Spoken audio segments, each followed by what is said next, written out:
Lord of the Flies was William Golding's first published novel. Rejected by 21 different publishers before being released in 1954, it is now one of the most widely read and enjoyed modern novels. Golding was born in 1911 in Cornwall, England. He grew up, went to school, and spent most of his adult life in Wiltshire, where he was a schoolmaster at Bishop Wordsworth's School in Salisbury. During the war, he joined the Navy, took part in the Normandy invasions, and ended up a lieutenant in command of a rocket ship. After Lord of the Flies, there was a steady stream of novels, and despite a slight hiatus in the 1970s, by which time Golding had become a major literary figure, he was awarded the 1983 Nobel Prize for Literature. William Golding was knighted by the Queen in 1988 and died in 1993. At first, there seems little trace of the quiet English country background of Golding's early life in the violence of Lord of the Flies and his other novels. He had served in the war and knew violence there, and had taught at a boys' school, learning how unkind boys could be to boys. As in the Navy and in a 1950s boys' school, women are conspicuous for their absence in Lord of the Flies. Golding attended grammar school at Oxford in the 1930s, and therefore knew of, although he did not approve of, the difference in social class in England.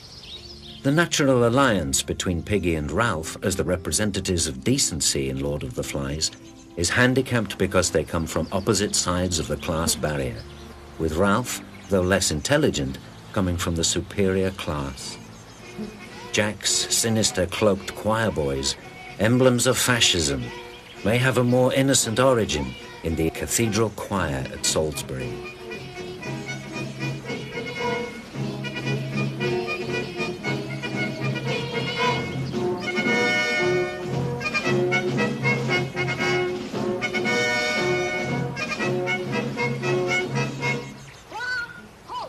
Although Lord of the Flies is a timeless allegory, it also accurately, if pointlessly, records the schoolboy slang of 1950s England.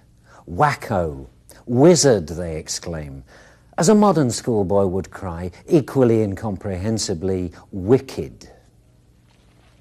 In the early 1950s, Britain was still living on its reputation as an imperial power. The Suez Crisis and the unravelling of British power in the Middle East did not occur until 1956. At the time of the novel, English schoolboys were still taught, as Jack Merridew says, "We're English, and the English are best at everything." Indeed, in the 1950s, people still read and believed in books like Coral Island, the story twice mentioned in Lord of the Flies, which Golding said he was going to prove wrong. Coral Island, written by R.M. Ballantyne in 1858, tells us of how some boys, two of whom are called Ralph and Jack, are wrecked on a deserted island. Through their resourcefulness and good, clean English living, they overcome all kinds of disasters, including villainous savages who are miraculously converted to Christianity. Golding clearly saw this as unrealistic, although his portrait of Ralph starts moving towards these values. At the end of the novel, a naval officer comes to rescue Ralph in the nick of time and chastises the boys for being less than British. The irony is that he is not taking them to the cosy imperial world of Coral Island, but to the equally destructive British Isles, then involved in an atomic war. We learn about the atomic bomb in the first chapter of Lord of the Flies. The subject is woven into the narrative almost casually by Piggy, the most realistic member of the collection of small boys who've arrived devoid of adults on a deserted island. At first sight, this island seems like the Garden of Eden, a paradise. Where's the man with the trumpet? There's no man with a trumpet. Only me. Isn't there a man here? No. Then I'll have to look after ourselves. The setting for Lord of the Flies is extremely important in the novel. Golding bases the story on the South Sea island with a tropical temperature, high mountains, the island surrounded by water, for the children to play in as they wish. There's lush vegetation, fruit, pigs, and no other human contact whatsoever. The story is paralleled to the story of the Garden of Eden with Adam and Eve, where they're tempted to take the apple by the devil. Once they take the apple, they commit original sin, and in the same way Golding transposes this idea to the island where the boys are tempted and eventually fall to their own evil natures. Just by looking at the title of the novel, Lord of the Flies, we know that Golding is going to be using religious images and religious metaphors and religious stories taken from Scripture. Lord of the Flies itself, Lord, has associations for us of Jesus Christ. In the novel is essentially a battle of good against evil, of Jack against Ralph, and they are the two lords in the novel who are desperate to bring the boys, the flies, onto their side. Now, a very particular religious story that Golding uses in Lord of the Flies is what we call the story of the fall. And this story is told in the book of Genesis, which is in the Old Testament of the Bible. And in this story, Adam and Eve, the first man and the first woman who God created, are left in the Garden of Paradise. But they're told by God not to eat the fruit from the tree of knowledge. This fruit is forbidden. But in the Garden of Eden, there is a serpent, and the serpent comes to tempt Eve, to say, why don't you eat from this tree? And Eve says, well, if I eat from this tree, I will be killed, I will be punished. But the serpent says, why not? Go ahead. The fruit is wonderful. Eve succumbs to the temptation, eats from the tree, shares the fruit with her partner, Adam, and they are punished by God and asked to leave the Garden of Paradise. Now, there are strong links between that story and Golding's novel, because in Lord of the Flies, he deliberately sets the setting is a most beautiful island, a tropical rainforest, and particularly in chapter 1, and most particularly towards the end of chapter 1, where Jack, Ralph and Simon go and explore the island, Golding gives us descriptions of the beauty and wonder and majesty of the island. It's an island full of energy, full of life. There's fresh water, there's a beautiful lagoon to swim in. And of course there's fruit, beautiful fruit for the boys to eat and to live by. And Golding, I think, deliberately keeps mentioning the fruit as a reference back to the story he's used in his novel. The serpent character as well, the serpent in the story of the fall, in Lord of the Flies is Jack. Jack is the tempter. Jack is a person who tempts the boys towards evil. So there's a direct comparison between the serpent and Jack. Piggy and Ralph find a shell or conch which they use to summon the other boys. Ralph is deemed leader over Jack, but allows Jack and his choir to become the hunters. Ralph, assuming control, builds a bonfire to attract attention, and with the aid of Piggy's spectacles, the bonfire is lit.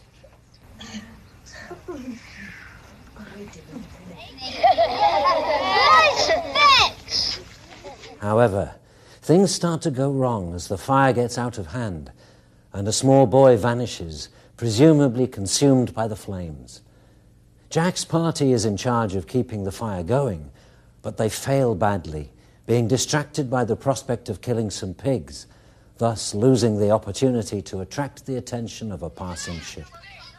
Tension arises as there is talk of a mysterious beast, and discipline becomes slack. You should have seen it. There was a plane. There was a plane!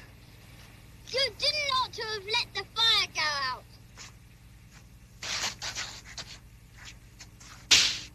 Jack, in Lord of the Flies, takes the boys' fears, their very natural fears of nighttime and darkness, and he uses it as a way of persuading them that what they need to do is hunt, and they need to hunt to kill the beast. But Jack doesn't want to hunt just for food. Jack wants to hunt to kill, to have power over others. That is his urge. So the urge of hunting, which could be a good urge for food, becomes a very evil urge, to kill others. And the beast is simply an excuse to be evil.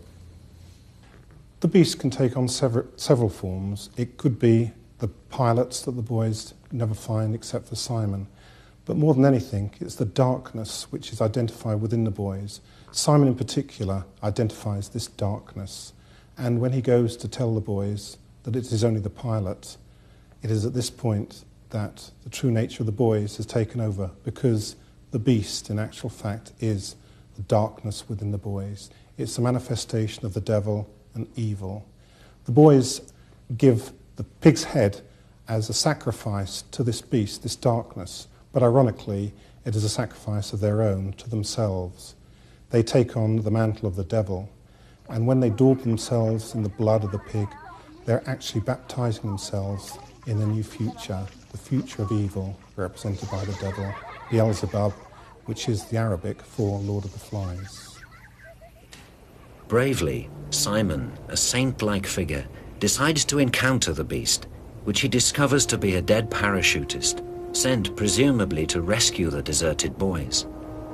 On the way, Simon encounters another terrifying object, which is in fact the skull of a pig slaughtered by Jack's party. This is the Lord of the Flies. Mysteriously, it addresses the innocent Simon, pointing out that it is part of him, stressing the evil inherent in us all. Simon has no time to point out this message or the real nature of the beast, because he falls victim to the bloodlust of Jack and his fellow hunters, who pretend that he is a pig.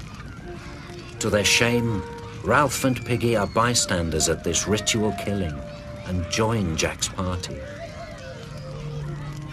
Ralph and Piggy, a set of twins called collectively Sam and Eric, and a few small boys known as the Little 'uns, are left as the representatives of sanity, but Sam and Eric are captured, and Piggy is killed by a sadistic boy named Roger.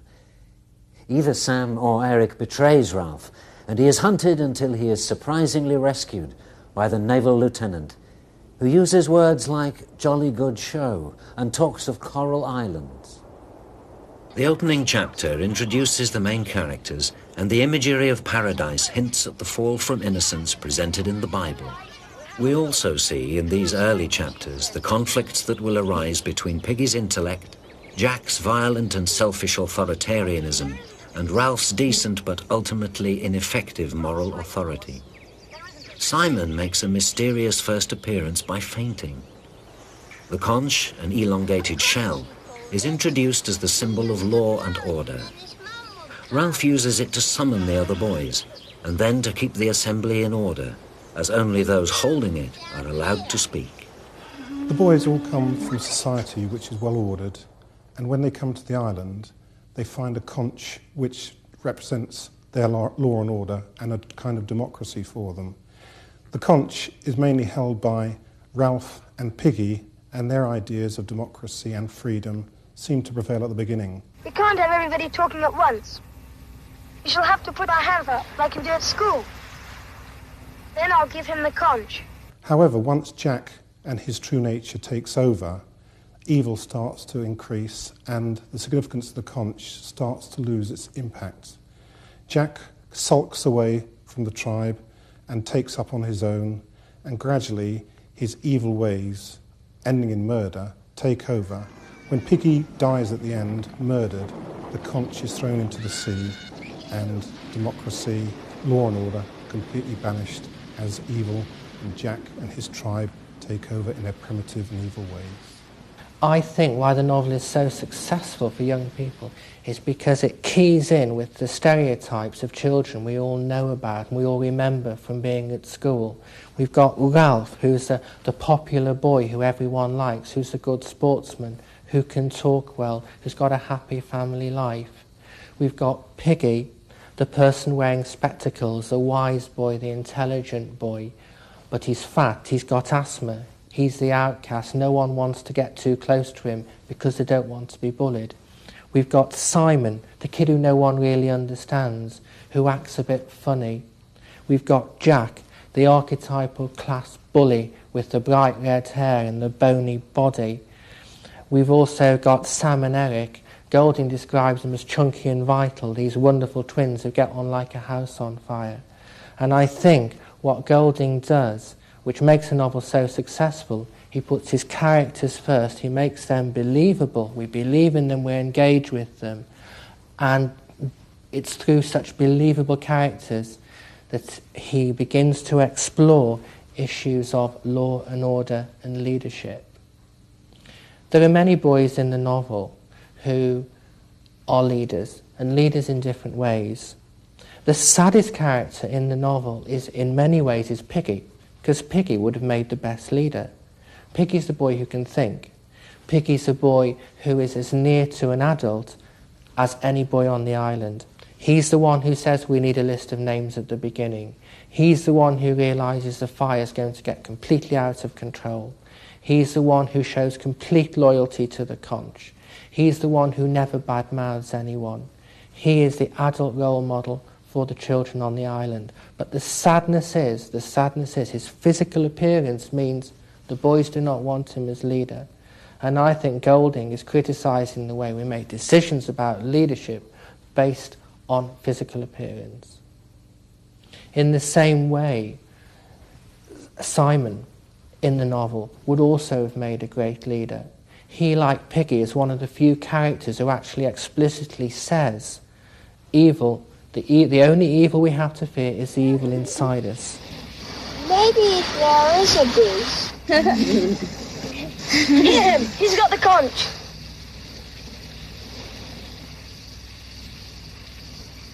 What I mean is, maybe it's only us. Nuts! Ralph only reaches that perception towards the end of the novel. But Simon finds great difficulty talking. He lacks the confidence. He has the belief and vision, but he's not got the confidence to speak. And I think Golding, particularly through Simon and through Piggy, is suggesting to the boys and girls who read the novel, and to people who read the novel, hang on, stand back. It's not just those people who are physically nice to look at. It's not just those people who are articulate who necessarily are the best leaders. Ralph, of course, is a typical leader. He is popular. He believes in democracy. He listens to the boys. He believes in the conch. But Ralph makes some key mistakes which cost him his leadership, and his major mistake is he gives Jack too much power. Ralph believes in democracy to the nth degree. He actually allows democracy to go too far. And immediately he allows Jack, with his choir, to become hunters. The spiral of destruction begins. Having said that, for me, Ralph is at the heart of the novel. Ralph is the most important character. Ralph is the character we sympathise with. Right at the end, when he's fighting for Piggy, he's standing up for Piggy, we really respect him. He becomes very much the tragic hero of the novel, because right at the end of the novel, he could have gone up to Jack and said, I'm on my own, let me join your tribe. He doesn't. He sticks with his morals, he sticks with what he thinks is right, even to the point of death. He's prepared to die for what he believes in, and he needn't actually do that. He could become the third martyr on that island after Simon and Piggy have been killed. Jack is a leader, of course, but Jack is a believer in dictatorship, of ruling by fear, whereas Ralph believes in ruling by democracy. Right from the opening bit where we first see Jack walking across the sand, he's wearing a black cloak, black hat, and I think that the reason Golding describes him in that way is that black hats were used by British judges when the death penalty was given out. Jack is a character associated with death and with destruction. And certainly you can imagine the boys in their black cloaks, Jack at the front, walking across the sand, and many critics have said that there is an image there of Nazi SS officers right from the very first moment that they're seen walking across the sands. Gradually, the conch becomes less used and less useful as brute force replaces democracy, and eventually it is smashed when Piggy is killed. Perhaps Golding is unduly pessimistic. it is true that the 20th century, which began with high hopes of reforming savages in a Coral Island fashion, had been witness to Hiroshima and Nazi concentration camps like Auschwitz near the half-century mark.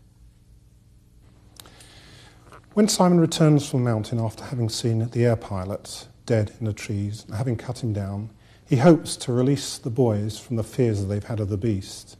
When he arrives at the beach, he finds a scene of chaos, frenzy, all of the boys in some form of ritual paganism. He's actually mistaken for the beast itself because the boys have completely lost control and he is killed. Again, this signifies a major step that the boys have turned even more to evil and will continue to do so. In exactly the same way, Piggy, when he goes to see Jack and asks for his glasses back, is merely thrown into the sea by the rock, again expressing the idea that innocence, goodness, law and order have all vanished and gone, and evil really dominates through Jack and his manipulations. Lord of the Flies is a pessimistic novel. At the end of chapter 5, Ralph makes a desperate plea for help from the grown-ups. He asks them to send a message. If only they could send us something grown up, a sign or something. What the grown-ups send is the parachutist, whose dead body terrifies the children and brings about the martyrdom of Simon and the loss of Ralph's authority. The naval officer, who rescues Ralph, is not conducting a jolly good show as he sails between Coral Islands in his twin destroyer, but is engaged in a post-nuclear war. Children are not innocent, but it is no good hoping for help from the grown-ups. Piggy appeals for law and order just before his death, claiming that his opponents are acting like a crowd of kids. But Jack Merridew and his fascist gang are no longer a group of choir boys, but a choir of savages singing death and destruction. Golding uses irony continually through the novel to keep the reader right on the edge of your seat. And irony is, I think, a very difficult word to define. And irony in its simplest form is where there's an unexpected connection between different things. The biggest irony in Lord of the Flies is that Ralph is pushing all the way through his novel, is really pushing for them to keep that fire going, so they'll be seen and they'll be rescued. And of course, what happens right at the end is because Jack and his tribe have set the whole island on fire, that is the thing, the signal, which the boat sees, and that's why the boat comes to rescue Ralph. Irony is very important in the novel. It adds a lot of atmosphere and tone and underlying meanings. 3 examples which I wish to use will help us to illustrate this. The first is from chapter 6, Beast from the Sky. Ralph asks for some sign from the adult world to save them on the island and help them. All he finds is a dead parachutist, which is a symbol that the civilization outside of the island has completely gone. The second example comes from chapter 8, which is a gift to the darkness. This is ironical because the boys give the pig's head to the beast. In doing so, what in actual fact they do is feed their own evilness. And finally, when Jack raids Ralph and Piggy and the other boys on the beach, they expect him to take the conch. In actual fact, he takes Piggy's glasses to create fire for themselves. In doing so, he completely abandons the idea that the conch has any worth whatsoever. As Piggy goes to collect his glasses back with the conch in his hand, it is ironical because Jack is not interested whatsoever in the conch, and all of law and order has broken down totally as the conch and Piggy are thrown into the sea. It is also sad to see the initial cooperation between Ralph and Jack so ironically shattered. Rulers go wrong if rules are broken. Writing 9 years after the atomic bomb had been exploded at the end of World War II, and at a time when the Cold War was at its height, Golding had some reason to be pessimistic. Readers of Lord of the Flies today need to understand the paranoia that the daily threat of nuclear war brought about. The book is really based upon his own experience and his ideas about evil. Being a naval officer in the Second World War, he saw the horrors of war. He witnessed the atrocities through newspaper articles. He knew of Hiroshima, and he knew of the atrocities in the Holocaust as well. When the Americans created the atomic bomb in 1945, this unsettled the whole of the world. And in 1949, when the Russians developed their own atomic bomb, this created a huge confrontation in the world where people were expected to take sides. In America, if you were a communist, you were ostracized, cut off, and condemned. Hence this fear of uncertainty in the world and the ideas behind what Golding was writing about in the book, the idea that there is always confrontation, the confrontation between Ralph and Jack, the confrontation between the Savages tribe and the Conch tribe, the idea of the boys against the beast as well. The two are very parallel with each other. Also at this time, the existentialist philosophers, Sartre, Camus and Beckett, were proclaiming a new philosophy whereby God is dead, which meant to say that mankind is responsible for his own future and the future of the world. Golding is really telling us at this time that unless we look towards goodness, then the future of the world will be ending in disaster in exactly the same way that the island did for the boys. I think Golding was very aware of the political situation at the time. One major thing he wanted to pick up on was the Jewish Holocaust, the murder of 7 million Jews in the Second World War. I think Golding deliberately has the three boys who were murdered on the island are all different in some way. Piggy is fat and he has asthma, he's an outsider. Simon is an outsider, he's not understood by the boys at all. And the other boy who's killed is the boy who is killed with a birthmark on his face. And I think that Golding is suggesting that the vulnerable and weak in society are particularly susceptible to people who are evil. Ghastly headlines regarding children killing children have kept Lord of the Flies relevant. Rather sadly, unlike the lieutenant, who thought that Ralph and his boys lost their quintessential Britishness, we are amazed that Simon with his stutter, Piggy with his aunt and his asthma, and Ralph from a broken home try so hard to do the right thing. Despite the fact that all these characters are small boys who have not reached the age of puberty, the killing of the sow is described in sexual terms.